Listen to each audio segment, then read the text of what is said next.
قاتل لأنك نصرنا قاتل نداء الكفر في كل الحصون نعم قاوم لأنك فجرنا قاوم وأمطر من سلالة صهيون.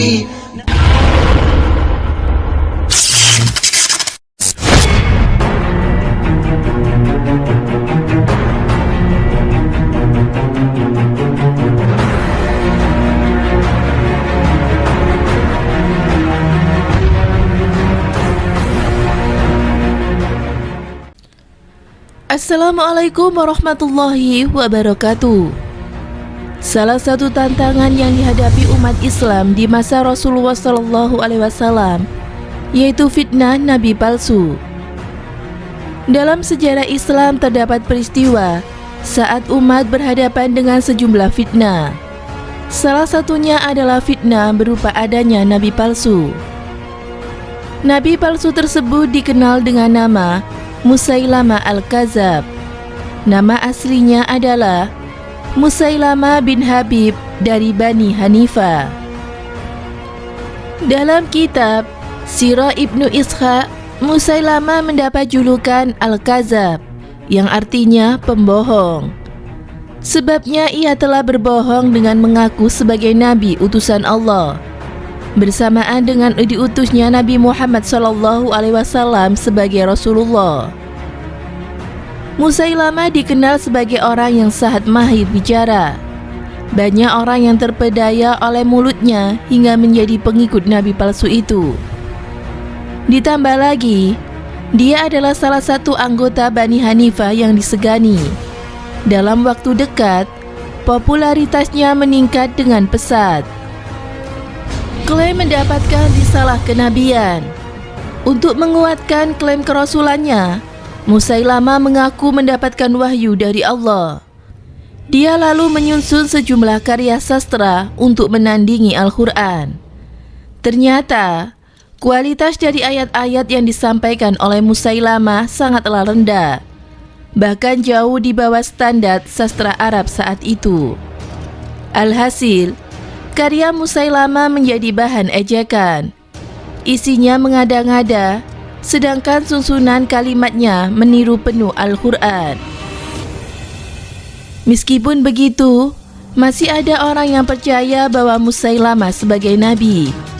Jumlahnya pun juga tidak sedikit, mencapai puluhan ribu. Nabi palsu itu secara terang-terangan menyebarkan ajarannya baik saat Rasulullah masih hidup maupun saat sudah wafat. Untuk menguatkan posisinya, Musailamah sampai mengirim surat kepada Rasulullah dan berusaha meyakinkan tentang risalah kenabian yang diterimanya. Kokohkan posisi, kirimi surat Rasulullah. Dalam surat kepada Rasulullah, Musailamah mengklaim dirinya juga mendapatkan tugas dari Allah menyebarkan risalah langit. Dia juga menuliskan berhak menguasai separuh dari negeri Arab. Berikut ini adalah pesan yang ditulis oleh Musailamah kepada Rasulullah SAW. Dari Musailamah Rasulullah untuk Muhammad Rasulullah. Dalam sejarah, aku telah ditetapkan untuk menjalankan tugas dan kekuasaan bersama kamu. Aku berkuasa atas separuh negeri dan separuh orang Quraisy. Tetapi Quraisy adalah umat yang kasar dan kejam. Untuk mengirim surat itu, Musailamah memerintahkan dua pengikutnya. Dibawalah surat itu kepada Rasulullah SAW. Jawaban Rasulullah SAW. Ketika tiba, Rasulullah menanyai dua utusan Musailamah mengenai isi surat tersebut. Kedua orang itu menyatakan setuju dengan pesan Musailamah. Rasulullah SAW kemudian mengirim surat balasan. Demikian bunyi balasan tersebut. Dari Muhammad Rasulullah kepada Musailamah sang pendusta. Dan keselamatan itu dilimpahkan kepada orang yang mengikuti petunjuk. Al-Quran Surat Toha ayat 47. Sesungguhnya, bumi ini adalah kepunyaan Allah Subhanahu wa Ta'ala. Diwariskannya kepada siapa saja yang dikehendakinya dari hamba-hambanya.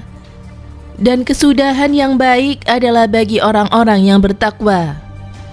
Bukannya jerah setelah mendapatkan balasan dari Rasulullah SAW, Musailamah justru memperluas pengaruhnya.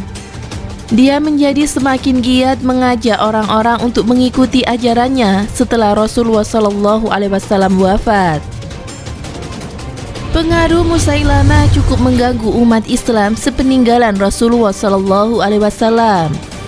Akhirnya, usai diangkat sebagai khalifah, Abu Bakar As-Siddiq menumpas Musailamah dan pengikutnya lewat perang Yamamah. Ketika Rasulullah SAW selamat dari percobaan pembunuhan. Di masa awal-awal penyebaran Islam, Rasulullah SAW sering mendapatkan ancaman pembunuhan, baik secara terang-terangan maupun tersembunyi. Salah satunya ketika Nabi Muhammad SAW sedang beristirahat dan bersandar di dinding Ka'bah.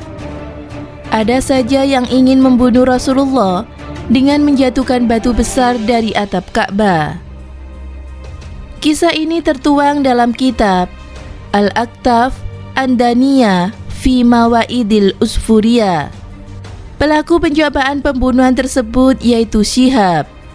Suatu hari, beberapa orang petinggi suku Quraisy yang jahat berkumpul di rumah Abu Jahal.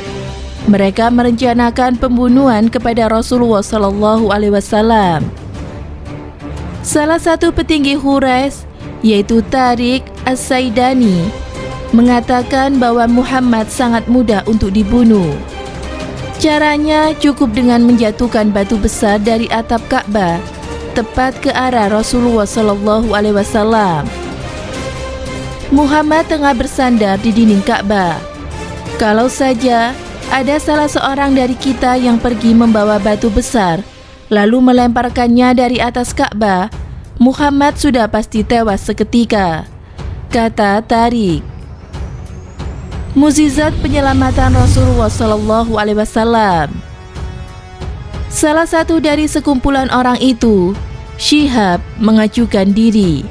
Dia lalu naik ke atap Ka'bah dan membawa batu besar untuk dijatuhkan ke arah Rasulullah SAW. Benar saja, Syihab menjatuhkan batu itu, tetapi yang terjadi sungguh di luar dugaan. Batu itu justru menjauhi dinding Ka'bah dan bertahan di udara. Beberapa saat kemudian, Rasulullah SAW bangkit dari duduknya dan pergi. Barulah batu itu meluncur ke arah bawah, lalu menggelinding dan berhenti di posisi semula. Syihab melongo menyaksikan kejadian di luar kewajaran itu. Dia hampir tidak percaya melihat dengan mata kepalanya sendiri peristiwa itu. Seketika, dia turun dari atap Ka'bah dan mendekati Rasulullah SAW. Rasulullah sama sekali tidak marah atas percobaan pembunuhan yang dilakukan oleh Syihab. Syihab pun mengatakan memeluk Islam dan mendapati sambutan hangat dari Rasulullah SAW. Kejadian luar biasa itu pun juga disaksikan oleh Tariq As-Saidani, yang pada saat itu juga memutuskan menjadi mu'alaf. Langkah tersebut diikuti oleh para pria yang sempat merencanakan pembunuhan Rasulullah SAW. Semoga bermanfaat. Wallahu a'lam bishawab.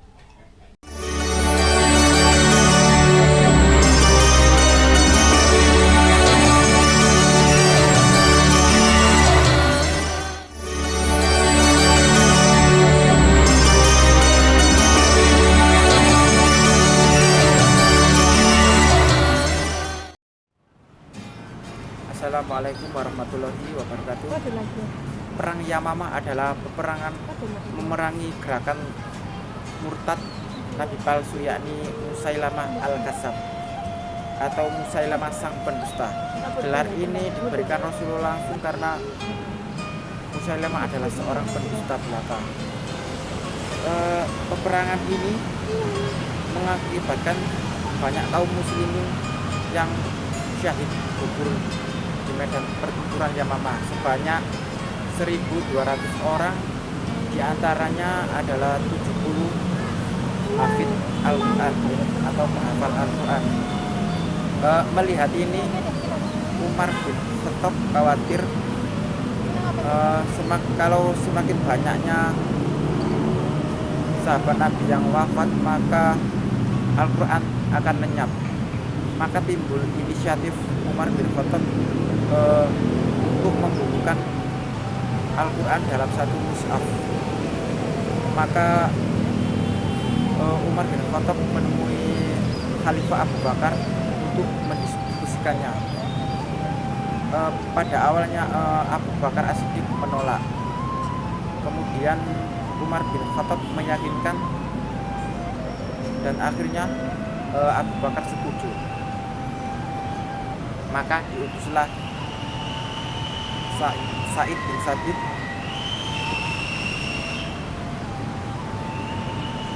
untuk menuliskan Al-Quran. Setelah Al-Quran dikumpulkan di masa Abu Bakar As-Siddiq dan disimpan di rumah beliau, maka di zaman Khalifah Umar bin Khattab, salinan tersebut dibawa di rumah putih beliau, yakni Hafsah. Setelah Umar bin Khattab meninggal, Al-Quran tersebut masih di rumah Hafsah. Dan ketika Khalifah Utsman bin Affan menjabat sebagai khalifah, wilayah Islam semakin luas.